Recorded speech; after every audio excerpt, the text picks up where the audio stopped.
సరస్వత్యై నమః. గీతా సారోద్ధారం 17వ అధ్యాయం.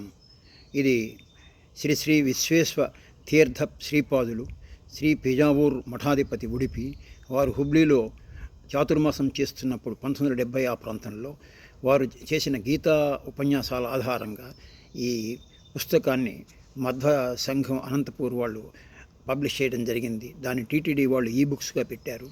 కాకపోతే అందరికీ తెలుగు చాలామందికి చదవడం రానటువంటి వాళ్ళు చాలామంది ఉన్నారు కనుక, అది కాక ఇది గ్రాంధికంలో ఉన్నది, కొంచెం కష్టమైన లాంగ్వేజ్లో రాశారు కనుక దీనిని నేను యూట్యూబ్లో పెట్టాను. ఇంతవరకు 16 అధ్యాయాలు చెప్పడం జరిగింది. ఇప్పుడు 17వ అధ్యాయంలోకి వెళ్దాం. ఇప్పుడు ధర్మము అది ఎట్లా మన నిత్య జీవితంలో ఎట్లా వ్యవహరించాలి, ఎట్లా చేయాలి అనే దాని గురించి చెప్తున్నారు. సత్వ రజస్తమో గుణములు మన జీవితము యొక్క వ్యవహారములపై చేయు ప్రభావం గురించి వివరంగా ఈ 17వ అధ్యాయంలో చెప్పబడింది. సత్వము, రజోగుణము, తమోగుణము ఇవి మన యొక్క జీవితంలో ఎలా ప్రభావం చేస్తాయో చెప్పబడింది. ఆత్మ యొక్క మూలభూత స్వభావమునకు అనుసారముగా మన ప్రవృత్తులలో వైవిధ్యము అంటే తేడాలు ఏర్పడను. మూలభూతం అంటే మనము ఒక్కొక్క మనిషి, అందరూ పరమాత్ముడు అనేవాడు లోపల అందరికీ ఉన్నా వారు చేసుకున్నటువంటి పాపకర్మలు పుణ్యకర్మలు ఎన్నో జన్మలుండి వచ్చింది కనుక వాడికి ఎన్నో మంచి హ్యాబిట్స్, గుడ్ హ్యాబిట్స్ అవన్నీ ఉండి ఒక మూలతత్వం ఒకటి ఉంది, ఒక బేసిక్ నేచర్ అనేది. దాని ప్రకారం ఒక్కొక్కడికి ఒక్కొక్క మూలభావం ఉంటుంది, వాడికి ఒక రకమైన యాటిట్యూడ్ ఉంటుందన్నమాట. దాని ప్రకారము ఈ యొక్క గుణాలన్నీ దాని మీద రియాక్ట్ అవుతాయి. అంటే ఒక ఉదాహరణ చెప్పాలంటే, ఒక కలర్ గ్లాసులో చూస్తే ఒక కలర్ కనిపిస్తుంది, వేరే వేరే కలర్లో ఉంటుంది. కళ్ళు ఒకటే కానీ వేసుకున్న కలర్ అద్దం బట్టి వేరే వేరే కనిపిస్తుంది. కనుక మనుషుల యొక్క దాని ప్రకారము వాళ్ళ యొక్క ఆత్మ ఎలా ఉన్నదో వాళ్ళ అభిరుచులు ఆ విధంగా ఈ 3 సత్వరజోస్తమో గుణాలు వ్యక్తీకరించబడతాయి. ఇక సత్వానురూప సర్వస్య శ్రద్ధాభవతి భారత అంటే మన ఈ బాహ్య విచార వర్తనములకు విశ్వాసమునకు ఆత్మ యొక్క వ్యక్తిత్వమే మూల కారణం. మనం బయట చేసే పనులు కానీ మనకున్నటువంటి నమ్మకం, ఇది సరిగా అవుతుంది, భగవంతుడి మీద నమ్మకం ఉంటేనే కొన్ని పనులు చేస్తాం. కానీ మన విశ్వాసం, భగవంతుడు అనే ఈ మన యొక్క విశ్వాసాల మీదనే మన యొక్క ప్రవర్తన ఉంటుంది. భగవంతుడు నమ్మిస్తే ఒక విధంగా పనిచేస్తాం, నమ్మకం లేదనిపిస్తే ఒకే. కనుక ఈ మనం చేసే బయట పనులు ఆత్మ యొక్క వ్యక్తిత్వం మీద ఆధారపడుతుంది. మహాత్మా గాంధీకి ఒక విశ్వాసం ఉంది, నేను ఆత్మని నాకేం కాదని ఆయన ధైర్యంగా ఉన్నాడు. ఇక రాజస తామస వృత్తులచే, రాజసం అంటే యాక్టివ్గా ఉండటము, తామసం అంటే నిద్రమత్తుగా ఉండటము. తామస వృత్తులచే మన వ్యవహారములన్నీ దూషితమైపోతున్నాయి, మనం చేసే పనులన్నీ కూడాను కలుషితమైపోతున్నాయి, పొల్యూట్ అవుతున్నాయి. దేనికి?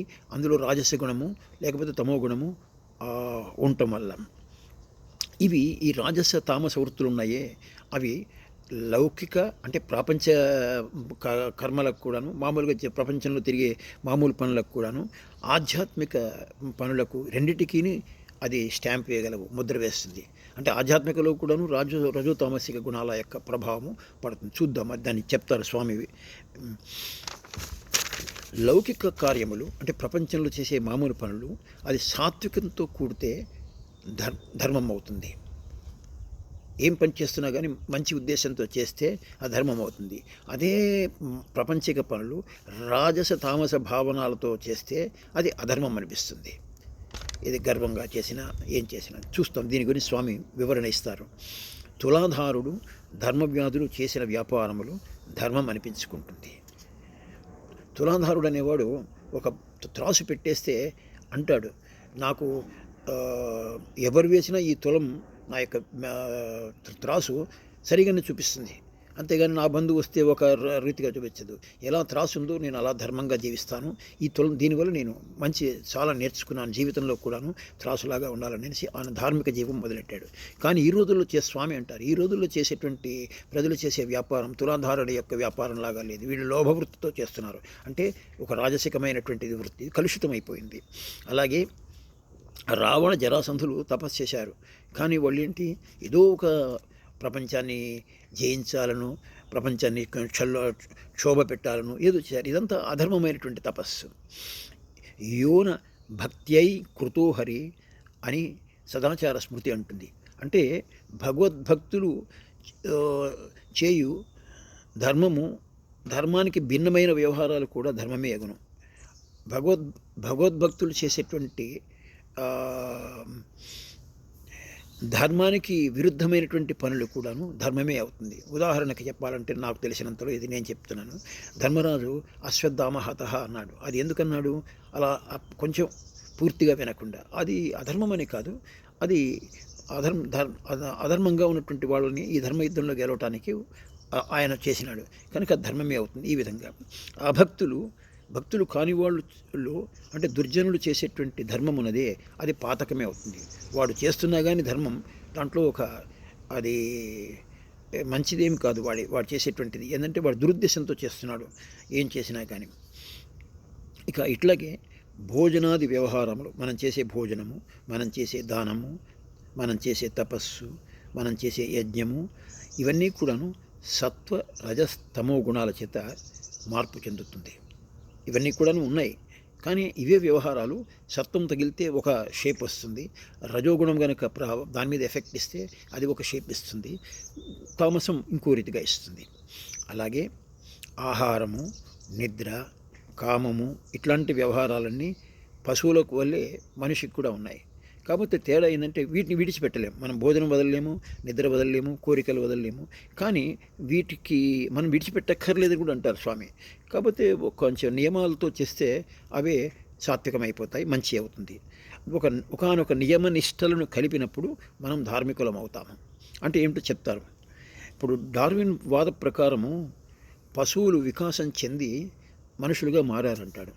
ఇప్పుడు మనుషులు బాగా పరిణతి చెంది విజ్ఞానం వల్ల మనము ఎట్లా పడితే ఎట్లా తిని మనం సంపాదిస్తున్నాం, నేను చేశాను సృష్టిని అనేసి ప్రకృతిని బద్దలు కొట్టేసేసి మనం పశువులుగా మనం మారిపోతున్నాము అనేసి డార్విన్కి ఉల్టా చేస్తున్నారనేసి స్వామి హాస్యాస్పదంగా అన్నారు. ఇక ఆహారం గురించి చూద్దాం. మధ్య మాంసము, దుష్ట నిషిద్ధ ఖాద్య పేయములు అంటే డ్రింక్స్ పరిత్యజించి ఇట్లాంటి మధ్య మాంసాలు, వద్దనుకున్నటువంటి కొన్ని ఫుడ్ పదార్థాలు, తాగనుకూడనివి ఇవన్నీ వదిలేసి శరీరానికి మనస్సుకు హితకరమైనటువంటి ఆహారం తీసుకోవాలి. అంటే పరిశుద్ధమైన ఆహారం తీసుకోవాలి. అంటే భోజనం విషయంలో మనము అలవర్చుకోవలసిన నియమాలు ఏంటంటే ఆహారం నియమిత సమయంలో స్వీకరించటం ఒకటి, పవిత్రతగా ఉండటము, అది భగవంతునికి సమర్పించి అతని ప్రసాదంగా మనం తీసుకోవాలి. ఇట్లాగే నిద్ర, కామ వ్యవహారాల్లో ఇట్టి నీతి నియమాలు సమావేశపరచినచో, అంటే నిద్రపోయేటప్పుడు కూడా భగవంతుడా మంచి నిద్ర ఇవ్వు అని అంటారు. ప్రతిరోజు నేను మంచి నిద్ర రావాలని అడుగుతాం కదా. ఇది చమకంలో అంటారు శంచమే మయంచమే అన్నప్పుడు శయనంచమే అనేటువంటి మంచి నిద్ర ఇవ్వమని అడుగుతాం స్వామిని.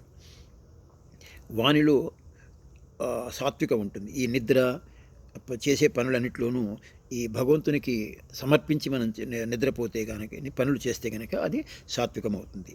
మనం స్వీకరించే అన్నమే మన మనోబుద్ధులకు ఏర్పడి అవి పరిణతి చెందును. అది ఎట్లాగో చెప్తారు. అన్నమసితం త్రేధా భవతి అంటే మనం తిన్న అన్నం 3 విధాలుగా విభక్తమవుతుంది, డివైడ్ అవుతుంది. అన్నంలోని సూక్ష్మ భాగము మన మనస్సుగా ఏర్పడి పరిణతి చెందును అని ఛాందోగ్యో ఉపనిషత్తు అంటుంది. అన్నంలో ఉన్నటువంటి సూక్ష్మ భాగము మన మనస్సుగా ఏర్పడి పరిణతి చెంది మార్పు పొందుతుందనేసి ఛాందోగ్యోపనిషత్ అంటుంది. మనం తీసుకునే ఆహారం యొక్క గుణధర్మములను అనుసరించి మన మనస్సు నందలి వికృత సంస్కృతులు కలుగును. అంటే రాజసికమైనటువంటి ఫుడ్ తింటే మనిషి కోపంగా ఉంటాడు. అలాగే సాత్వికమైన తింటే కొంచెం కామ్గా ఉంటాడు. ఆంధ్ర వాళ్ళు ఒకటే పచ్చడితో ఆవుగాయతో తింటే కొంచెం కారంగా ఉంటారు. కన్నడ వాళ్ళు కొంచెం తక్కువ కారంతో తింటే అది ఒకటి తక్కువగా కొంచెం సాత్వికంగా ఉంటుంది. ఇక కొంతమంది అంటారు శరీరానికి పోషకమైనటువంటి మాంసాహారం ఎందుకు తీసుకోకూడదు, బలంగా వస్తుంది కదా మాంసం తింటే అని అంటారు. వాని నుండి స్వామి అంటాడు ఈ మాంసాహారం వల్ల శరీరం లాభ అవుతుంది, కానీ మన అంతఃకరణం కృంగిపోతుంది. ఇట్టి ఆహారం వల్ల, ఈ మాంసాహారం వల్ల శరీర పుష్టి పెరిగినా స్వేచ్ఛాచారం అంటే ఇష్టం వచ్చినట్లుగా ఉండటము, విలాసము, దుష్ట స్వభావము అంతఃకరణలో అదే విధంగా పెరుగుతుంది. అది ఎందుకంటే జంతువులకి జంతు స్వభావం తెలుసు కదా మనకందరికీ. మన జంతువులాగా ప్రవర్తించారంటాడు. ఎందుకంటే జంతువులు వాటి యొక్క మాంసం తింటుంటే నీకు అవి లక్షణాలు వస్తాయి. ఇక సాత్విక ఆహారం ఇంకొక మాట చెప్తున్నారు. ఆహారం వల్ల మనస్సు సాత్వికంగా పరిణమిస్తుంది. సాత్విక అంటే సాఫ్ట్గా ఉంటుంది. దీనికి ఏమిటి ఉండాలి? న్యాయ మార్గంలో సంపాదించి ఉండాలి ఆహారాన్ని. యోగ్యమైన ఆహారం తీసుకోవాలి, సరైన ఆహారం తీసుకోవాలి. యుక్త ఆహార విహారస్య అన్నారు స్వామి. అది భగవంతునికి నివేదించి స్వీకరించుటయే విహితమైన అంటే చెప్పబడ్డది సాత్విక భోజన రీతి. వేదంలో చెప్పినటువంటిది ఈ విధంగా చెప్పారనమాట. దీనివల్ల శరీరము, మనస్సు పవిత్రత వస్తుంది, పునీతమవుతుంది, తేలిగ్గా ఉంటుంది. ఇక ధర్మరాజు భీష్ముడు అంపశయ్య దగ్గర ఉన్నప్పుడు ధర్మబోధ అడుగుతాడు, చెప్పండి సార్ కొంచెం ఎట్లా నడపాలి అనేసి. అప్పుడు ఆయన ధర్మ ప్రసంగాలు చాలా ఇస్తాడు. అప్పుడు అక్కడున్న ద్రౌపది భీష్ముడిని, మీరు ఇన్ని ధర్మ పన్నాలు చెప్తున్నారే, నా వస్త్రాపహరణ సమయంలో మీరు అలా ఖాళీగా కూర్చున్నారు, మీరేం చేశారు, అప్పుడు మీ ధర్మబోధన ఏమైంది అని అడుగుతుంది. అప్పుడు ఆయన, నువ్వు అన్నది నిజమేనమ్మా, నేను దుర్యోధనుడి యొక్క పాపపు అన్నం తిని ఈ శరీరము బలిసి ఉండటం వల్ల నాకు ధర్మం అనేది గోచరించలేదు ఆ టైంలో. ఇప్పుడు ఈ అంపశయ మీద ఆ నెత్తురంతా పోయి ఇప్పుడు నాది శల్యమైపోయి ధర్మం చేయటానికి యోగ్యతమైంది, ఇప్పుడు నేను చెప్పగలుగుతున్నానని ఆయన అంటాడు. భారతీయ సంస్కృతిలో ఆహార సేవనం విషయంలో అంటే ఆహారం తీసుకునే దాంట్లో విశిష్టమైన హితకరమైన నిర్బంధములకు ప్రాశస్త్యం ఇవ్వబడింది. ఇది తింటే పాయసం తింటే చలవర, ఇది తింటే కారము, ఇది మంచిది కాదు. ఈ విధంగా కొన్ని ఆయుర్వేదంలో చాలా విషయాలు చెప్పబడ్డాయి. ఇవన్నీ కూడాను చాలా విశేషంగా ఉంటుంది. మాంసాహారం పూర్తిగా వదిలేసి శాకాహారం తీసుకునేటువంటి భారతీయ పరంపరను చూసి విదేశీయులు చాలా ఆశ్చర్యపడుతున్నారు. ఇది ఒకరోజు 2 రోజులు కాదు, శతాబ్దముల కొలది ఉన్న ఈ ఆహార నియమములు మన జీవితమందు ఓతప్రోతలైనందున మన భారతీయ సంస్కృతి మహిమను తెలియజేస్తున్నది. ఒక ఓతప్రోత అంటే ఒక పర్మనెంట్గా ఒక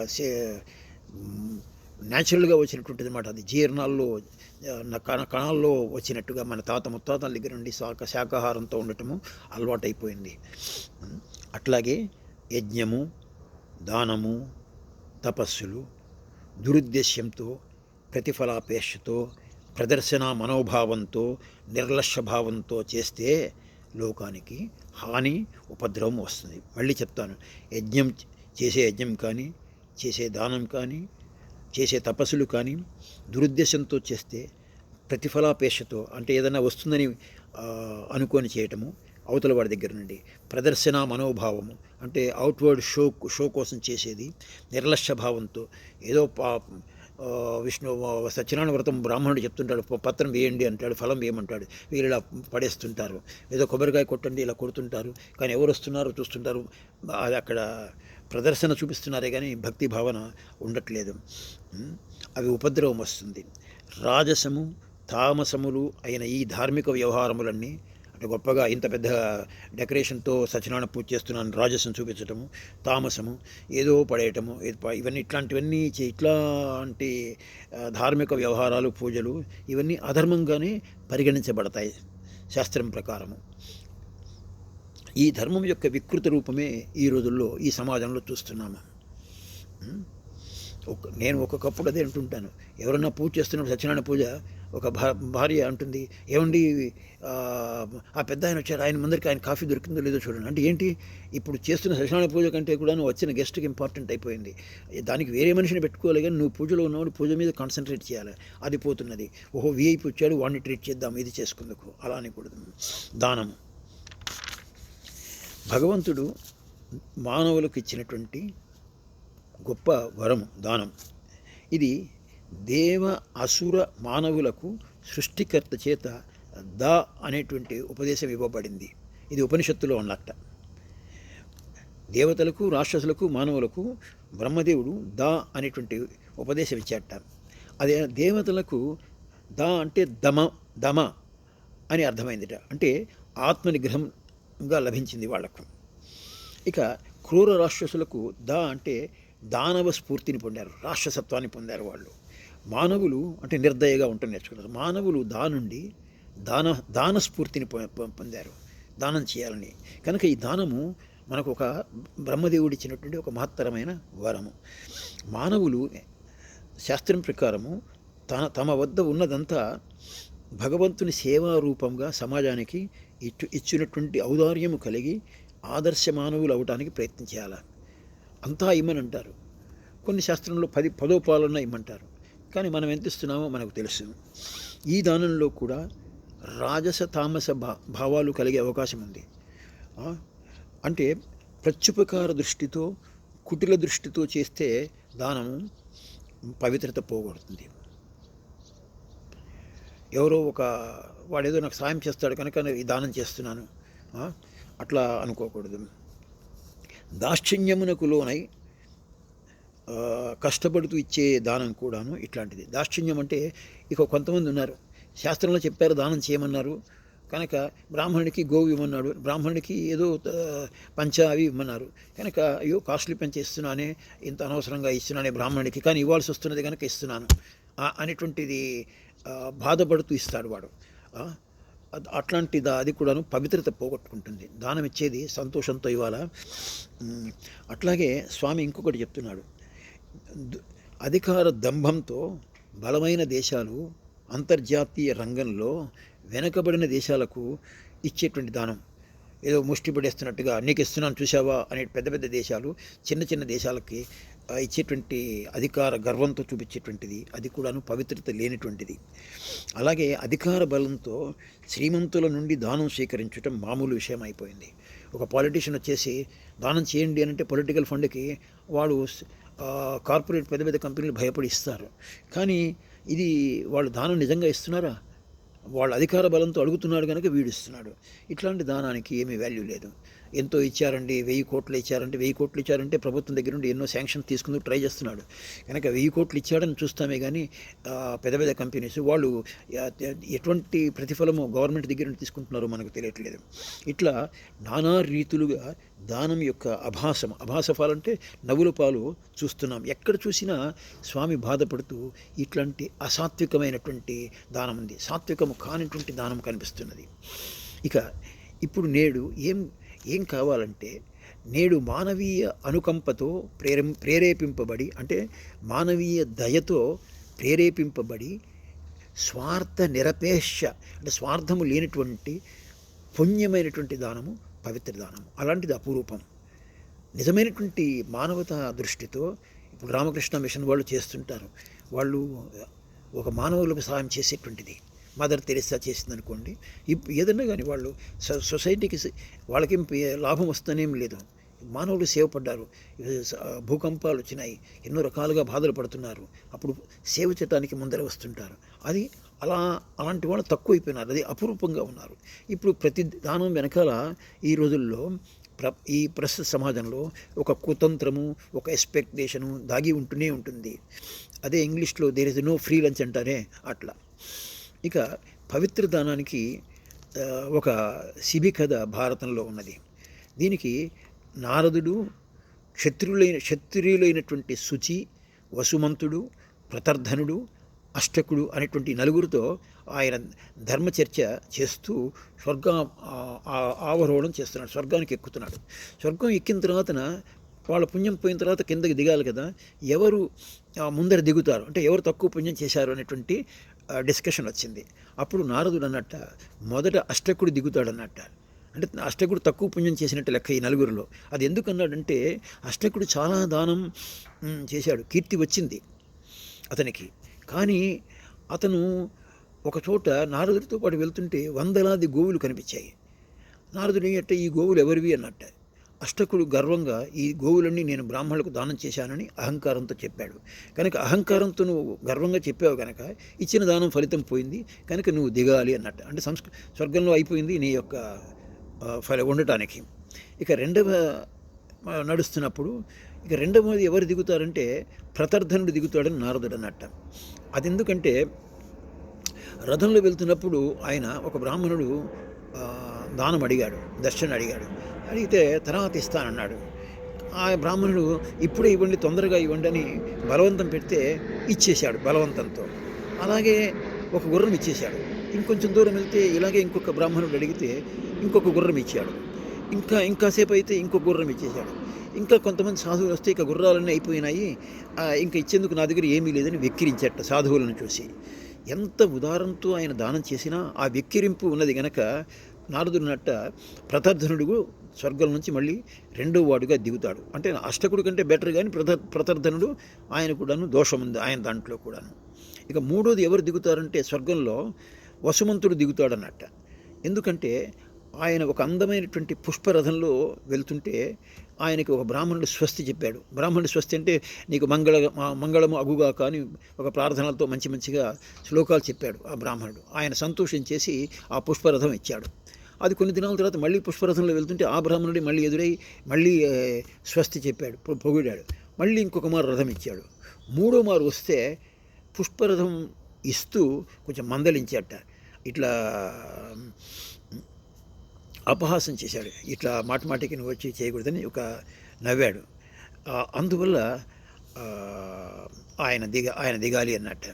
అంటే నువ్వు ఇచ్చేటప్పుడు వాళ్ళని జోక్ చేయకూడదు.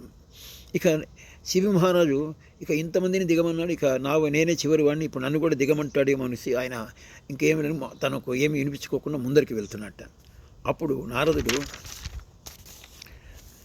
ఆయన నీవు నీ జీవితమే అర్పించావు, తెలుసు కదా, పావురము ఇంద్రుడు పావురం రూపంలో వచ్చే ఒక డేగలాగా వచ్చి పావురాన్ని తినటానికి వస్తాడు.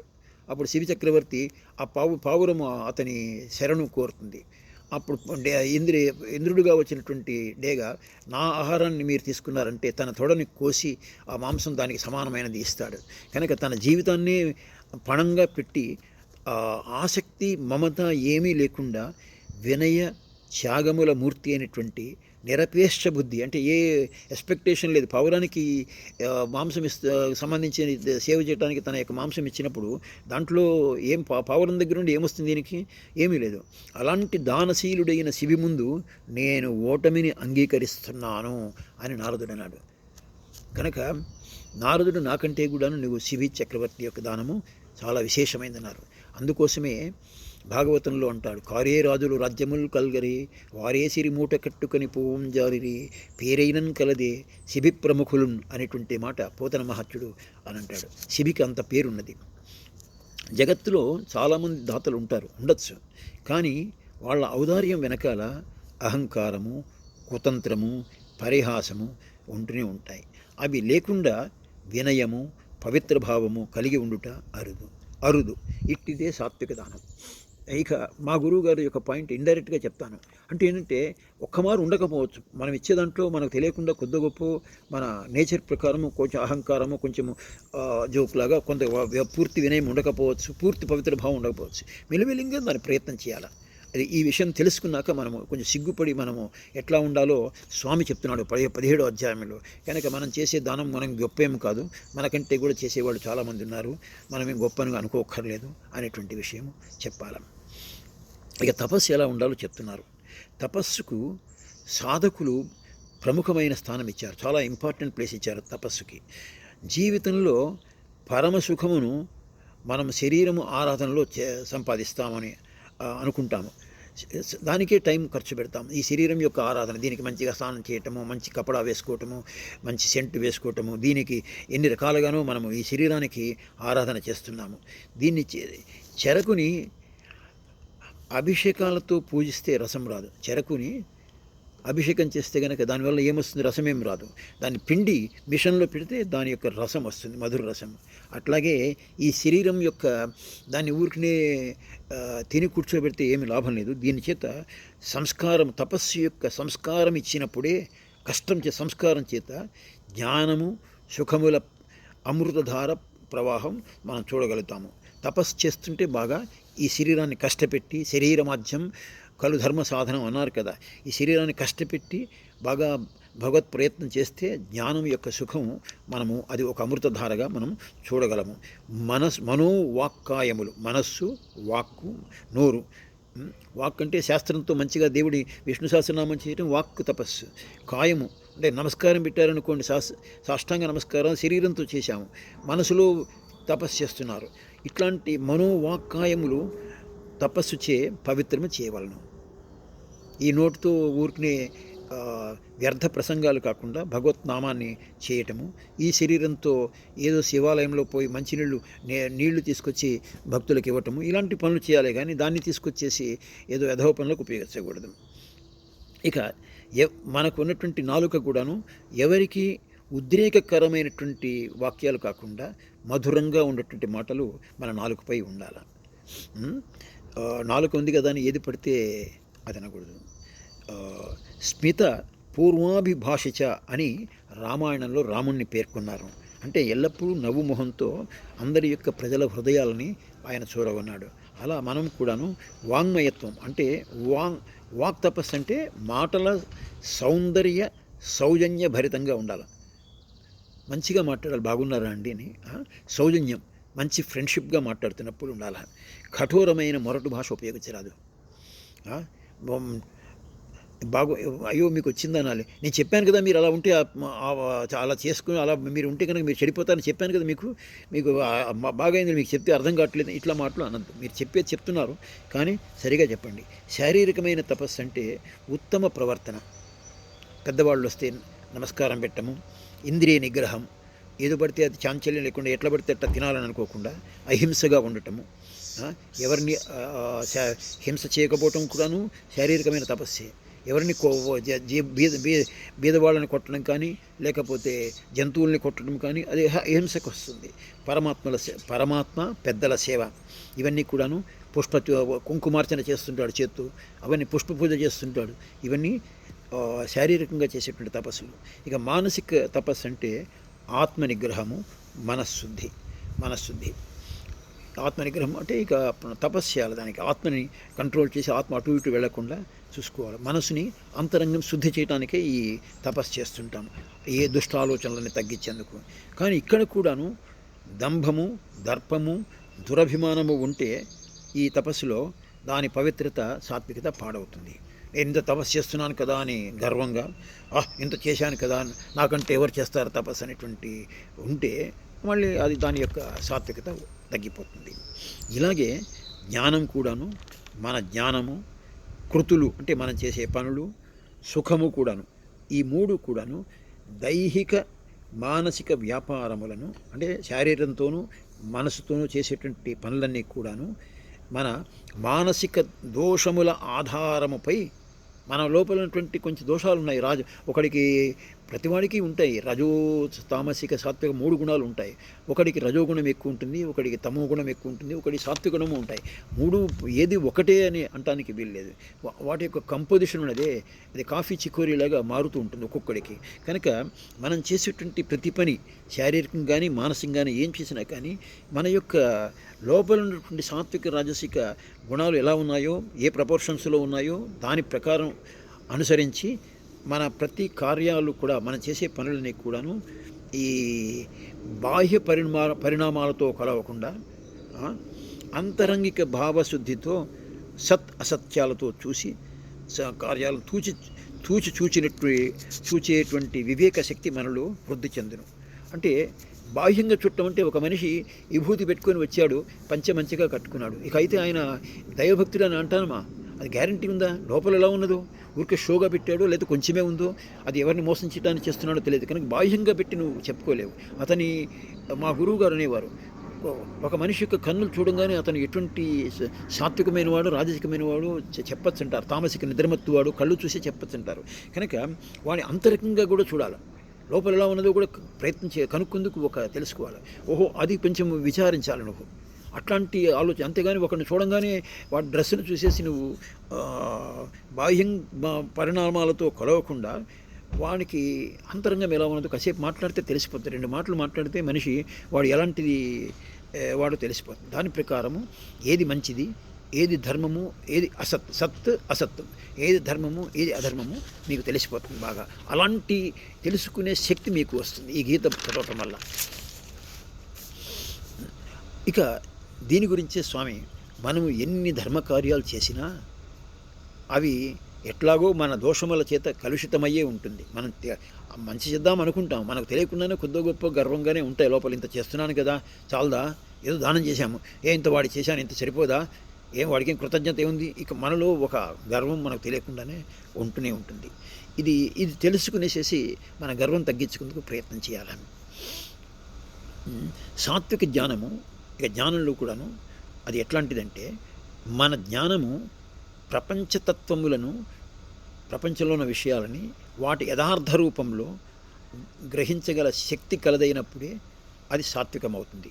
అంటే ప్రపంచంలో ఉన్న వస్తువుల్ని యథాతథంగా చూడటము, బయాస్ లేకుండా, అంటే కలర్ గ్లాస్తో చూడకుండా అలా చూడగలిగితే, యథాతథంగా చూడగలిగితే అప్పుడు ఇది సాత్వికమవుతుంది. ఒక చిన్న పిల్లవాడు ఎలా ఉంటాడు, చిన్న బిడ్డ 2 ఏళ్ళ వాడు, వాడి మనసు ఎలా ఉంటుందో అలా ఉండాలి మనం కూడాను. వాడు అన్నిట్లోనూ సమంగానే చూస్తాడు, ఇది మంచిది చెడు అనేటువంటి వాడికేం తెలియదు, అన్నిట్లోనూ సమంగానే చూస్తాడు, ప్రపంచతత్వంలో వాని యథార్థ రూపంలో చూస్తాడు. అది అట్లాంటి గ్రహించే శక్తి, అలాంటి శక్తి సాత్వికమవుతుంది అన్నమాట. ఒకడు బీదవాడిగా ఉంటే వాడిని అసహించుకోకర్లేదు, వాళ్ళలో జ్ఞానం ఉందేమో అది గ్రహించాలి. అంతేకాని వాడి యథార్థ రూపంలో వాడి జ్ఞానం చూడాలి, అది సాత్వికమవుతుంది. ప్రతి వస్తువులో ఉన్న సర్వోత్తముడైనటువంటి పరమాత్ముడి యొక్క ఎరుకయే సాత్విక జ్ఞానము. అందులో రాస్తాడు కదా, కుక్కలోను వృక్షంలోను అన్నిట్లోనూ భగవంతుడు ఉన్నాడు అనేటువంటి జ్ఞానంతో దాన్ని మనం వినయంగా నమస్కారం, చెట్టు దగ్గర ఉండే పువ్వు కోస్తున్నప్పుడు కూడా దానికి నమస్కారం పెట్టమంటారు, ఆ విధ పరమాత్ముడు ఉన్నాడు అనే ఉద్దేశంతో. 30వ శ్లోకంలో 18వ శ్లోకంలో ఒక పాయింట్ ఇక్కడ వస్తుంది. సర్వభూతేషు ఏ నైకం భావమవ్యయ మీష్యతే అవిభక్తం విభక్తేషు తజ్ఞానం సాత్వికం. అంటే దీని అర్థం ఏంటంటే, అద్వైత సిద్ధాంతం గురించి ఇక్కడ మాట్లాడాలి. కొందరు అద్వైత జ్ఞానమే సాత్విక జ్ఞానం అంటారట. ద్వైత జ్ఞానము రాజసము తామసికము అని వాళ్ళు వ్యాఖ్యానం చేస్తారు. అంటే భగవంతుడు వేరు, నేను వేరు, జీవాత్మ పరమాత్మ వేరు అంటారు కదా ద్వైతంలో. కనుక ఇది ఆ విధంగా అన్నాడంటే రాజసిక తామసికం అనేసి ఈ శంకరాచార్యుల వాళ్ళు అద్వైత సిద్ధాంతం వాళ్ళు అంటారు. అద్వైత జ్ఞానం అంటే ఇక తనే అహం బ్రహ్మ అనుకుని తనందరూ తనే, అది మాత్రమే జ్ఞానం, ఇంకేది పట్టించుకోకుండా ఇంకా బ్రహ్మ వేరే లేడు అనేటువంటిది అది నిజమైన జ్ఞానం అనేటువంటి వాళ్ళ యొక్క సిద్ధాంతము. కానీ మధ్వాచార్యుల వారు దీన్ని ఈ విధంగా ఖండిస్తారు. ఇక్కడ అవిభక్తం విభక్తేషు అనే 2 వాక్యాలు పరిశీలిస్తే అటువంటి భ్రమకు అవకాశం లేదంటాడు.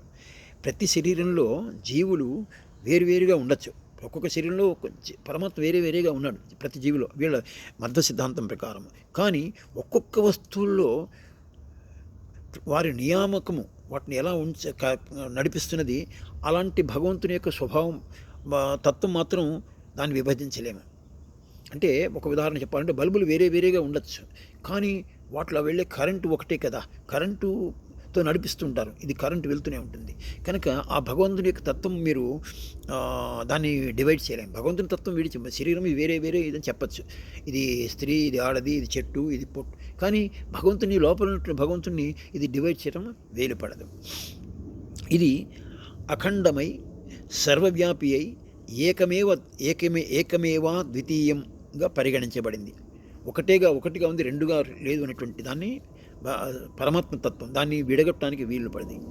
అలాంటప్పుడు ఈ జ్ఞానమే సాత్వికమని వర్ణించబడింది. ఇక్కడ అర్థం ఏంటంటే, వస్తువుల్లో ఉన్నటువంటి తేడాలు ఉన్నాయే అవన్నీ విభక్తేషు అని పరమాత్మ చెప్పాడు శ్లోకంలో. పరమాత్మనేమో అవిభక్త రూపం అన్నాడు, పరమాత్ముడికి డివిజన్ లేదు అని చెప్పారు. ఇది సాత్విక లక్షణ. ఇట్లాంటి రూపజ్ఞానం అన్నది ఇది సాత్విక జ్ఞానంగా చెప్పబడింది. ఇక స్వామి ఒక హాస్యంగా అంటున్నారు, పరమాత్ముడిని వదిలేసి మిగతా అన్నిట్లోనూ రీసెర్చ్ జరిగిందండి, చాలా తీవ్రంగా జరిగింది, అన్నిట్లోనూ నేచర్ గురించి, ఆకాశం గురించి, అన్నిటి గురించి జరిగింది. కానీ ప్రధానమైనటువంటి భగవంతుడిని మాత్రం కిందకి తోయడం జరిగింది. ఇది రాజస వృత్తి. అంటే భగవంతుని పడేశారు, ప్రపంచం అంతటి నేను గెలుస్తున్నాను, చంద్రమండలం వెళ్తున్నాను, సూర్యమండలం వెళ్తున్నాను, సముద్రాల్లో పెట్టుకుంటున్నాను, న్యూక్లియర్ బాంబు చేస్తున్నాను, ప్రపంచం అంతా నా చేతిలో ఉంది, కంట్రోల్ చేస్తున్నాను అనేటువంటి ఒక రాజసికమైన వృత్తి, అహంకారమైనటువంటి నేను చేస్తున్నాను అనేటువంటి దాంతో భగవంతుని కింద పడేశారు. భగవంతుని రీసెర్చ్ చేయటం ఆపేశారు, ఈ ప్రపంచాన్ని రీసెర్చ్ చేయటం మొదలెట్టారు. ఇక తామసం ఏంటి? ఇది ఇప్పుడు చెప్పింది రాజసము. ఇక తామసం ఏమిటి? కార్యరూపమైన ఈ దృశ్య ప్రపంచమును ఒప్పుకొని, కనిపిస్తుంది ఈ ప్రపంచం అంతా, దీన్ని ఒప్పుకొని దానికి ఆధారమైనటువంటి పరమాత్ముని నిరాకరించేటువంటి నాస్తిక విచారమే తామస జ్ఞానం. ఈ ప్రపంచం ఉందని ఒప్పుకుంటాడు, కానీ భగవంతుడు లేదంటాడు. భగవంతుడు లేకపోతే ఇంకేముంది, ఎవరు నన్ను అడిగేది, భగవంతుడు లేడు, నేను ఎట్లా తిని తిరుగుతాననేటువంటి పాయింట్లోకి వచ్చేస్తాడు. కనుక అప్పుడు వాడికి నేను తింటాము, నిద్రపోవటము, పశువులాగా ఉండిపోతాడు. ఇంకేముంది, ఎందుకు ఇంకా ఉన్నాను కదా, ఇంకా దేనికి భగవంతుడు లేడు, నా హాయిగా తింటున్నాను, నిద్రపోతున్నాను. కనుక తామసికంగా ఉంటాడు, వాడికి ఏమి పని చేయడం అన్నమాట సరిగా. దీని గురించే ఇంకొంచెం వివరణ ఇస్తారు. యత్తు కృత్స్ వదేకస్మిన్ కార్యే శక్తమ హైతుకం. జగత్తు యొక్క ఒక భాగమును పట్టుకొని అదే జగత్తని అంటే ఎట్లాగండి, దాన్ని పట్టుకొని మిగతా దానిని నిరాకరించు ఏకదేశ జ్ఞానము మనల్ని తప్పుత్రోవ పెట్టేటువంటి తామస జ్ఞానం. జగత్తులోనూ ఒక భాగాన్ని పట్టుకొని ఇదే జగత్తని అనేసి మిగతాదంతా జగత్తు కాదు అనేటువంటి ఒక ఏకదేశ జ్ఞానం, ఇది మాత్రమే జ్ఞానం అనేటువంటి భావన ఉన్నది. అది మనల్ని తప్పుడు దావన పెట్టేటువంటి తామస జ్ఞానం. కూపస్థ మండూకం అంటారే చూడండి, ఒక కప్ప బావిలో ఉండి తన పైన ఇదే కప్పు, ఇదే ఆకాశము, ఇదే ప్రపంచం అనుకుంటుంది, అలా అంటున్నారన్నమాట. దీనికి 3 రకాల ఉదాహరణలు చెప్తారు స్వామి. జీవుని మాత్రం అంగీకరించి, జీవుడు ఉన్నాడు కనుక నేను బతికున్నా కనుక జీవుని అంగీకరిస్తాము. వానిలో ఉన్నటువంటి బ్రహ్మ వస్తువుని నిరాకరించడం. అరే అవును నేను బతికే ఉన్నాను మనిషిని, నాలో అది అంతవరకు ఒప్పుకుంటాడు, కానీ లోపల బ్రహ్మ ఉన్నాడు అనే విషయాన్ని వాడు ఒప్పుకోడు. వీడు తామసిక కిందకు వస్తాడు. రెండవ తామసిక వాడు జగదీశ్వరుని కాదని దృశ్య జగత్తును సత్యమనుటాడు. భగవంతుడు లేడండి కానీ ప్రపంచం మాత్రం ఉన్నదంటాడు, ప్రపంచం మాత్రం ఉంది కానీ భగవంతుడు లేడంటాడు. ఇది ఒక రకమైన తామసికమే. దీనివల్ల కూడాను వాడు స్వేచ్ఛావృత్తి వస్తుంది, తాగుతాడు, తిరుగుతాడు, నిద్రపోతాడు, ఏమి పని మంచిగా ఉండడానికి ప్రయత్నం చేయడు, ఏ పని కూడా చేయవలసిన అవసరం లేదనుకుంటాడు. ఇక మూడవది బ్రహ్మను మాత్రం అంగీకరించి జగత్తు మిథ్య అనుట. ఇది అద్వైత సిద్ధాంతం. ఇది కూడాను తామసం అంటారు. బ్రహ్మను మాత్రం అంగీకరిస్తారు, బ్రహ్మ ఉన్నాడు అంటాడు, కానీ ప్రపంచం మాయ అంటారు. ఇక ప్రపంచం మాయ అంటే ఇక పనులు చేయవలసిన ఈ ప్రపంచం అంతా మాయ, ఇక అలాంటప్పుడు ఈ మాయా ప్రపంచంలో నేను చేసే పనే ఉంది, ఇది కూడా తామస వృత్తిని డెవలప్ అవుతుందనేసి ఈ మధ్వాలు అంటారు. కనుక ఇక్కడ శంకరాచార్యులు చెప్పినటువంటి అద్వైత సిద్ధాంతంలో మధ్వులేమో తామస రాజసికంలోకి వస్తారు. ఏంటంటే భగవంతుని వేరేగా చూస్తూ దానికి ప్రార్థన చేస్తున్నాం అని అనుకుంటారు కనుక అది రాజసికం. వీళ్ళేమో బ్రహ్మను మాత్రం నువ్వు ఒప్పుకుంటున్నారు శంకరాచార్యులు, కానీ జగత్తుని మిథ్య అంటున్నావు కదా, జగత్తు మాయ అంటున్నావు కనుక ఇక మాయ అంటే నువ్వేం ఇక భగవంతుని ఏం సరిగా ప్రార్థన చేస్తావు, సరిగా ఉంటావు, ప్రపంచం అంతా మాయ, నేను ఎవరిని ఏం చేసినా కానీ మాయే కదండి అని తోసుకోపోతావు కనుక ఇది ఈ అద్వైత సిద్ధాంతం తామసం అనేటువంటిది వాళ్ళు చెప్తారు, ఒకళ్ళకొకళ్ళు అనుకుంటారు. ఈ వాదనలోకి మనకు అనవసరము, పరమాత్మని చూడటం ముఖ్యం అన్నిటికి కూడాను. ఇక సుఖం కూడాను ఎన్నో రీతిగా ఉన్నది. ఒక గజ్జి గలవాడు గోక్కుంటే అది సుఖం. అలాగే విషయ పదార్థాల్లో తాత్కాలిక ఆనందము ఉంటుంది. కాఫీ తాగితే కాసేపే ఆనందము, తర్వాత కష్టం వస్తుంది. తాగిన వాడికి బాగుంటుంది, తర్వాత మత్తు మందు అయిపోతాడు, వాడు అట్లాగే కష్టపడతాడు, తర్వాత కష్టం వస్తుంది.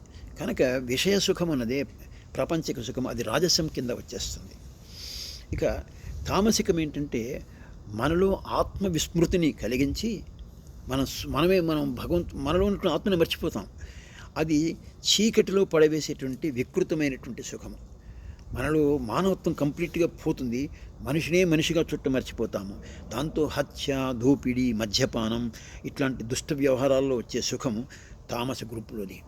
ఒక చూస్తుంటాం కదా, ఒక మనిషిని బాగా వేధించటము, పశువుల్ని వేధించటము, వాటిని కొట్టి ఆనందించటము, ఇవన్నీ చూస్తే మనలో ఆత్మని మర్చిపోవటం అనమాట. మనలో ఆత్మని మర్చిపోవటం అంటే భగవంతుడు అన్నిట్లో ఉన్నాడన్న విషయం తెలిస్తే కనుక ఇంకొకరిని నువ్వు ఎలా హింసిస్తావు, కనుక ఆత్మని మర్చిపోయినావు నువ్వు. నీవు అందుకోసమే నీవు ఈ విధంగా ప్రవర్తిస్తున్నావు కనుక అది తామసమైనటువంటి అనమాట. ఇక సాత్వికం ఎట్లా ఉంటుందంటే మొదట కష్టంగా ఉన్నా కానీ చిరకాల తృప్తి, అంటే చాలా కాలము అది చివరి చాలా తృప్తిగా ప్రసన్నతగా మనకు ప్రసాదిస్తుంది. మొదట కష్టం అనిపించిన లాంగ్గా ఉంటుంది, ఎప్పుడు పర్మనెంట్గా శాశ్వతమైనటువంటి తాత్విక సుఖం అంటే పరమాత్మ జ్ఞానంతో సంబంధించినటువంటి సుఖము పర్మనెంట్ జ్ఞానంగా ఉంటుంది. అది మన లక్ష్యంగా ఉండాలి, అది మన గోల్గా ఉండాలి. ఇది భగవద్ ధ్యానము, భగవంతుని మీద ధ్యానము, భగవంతుని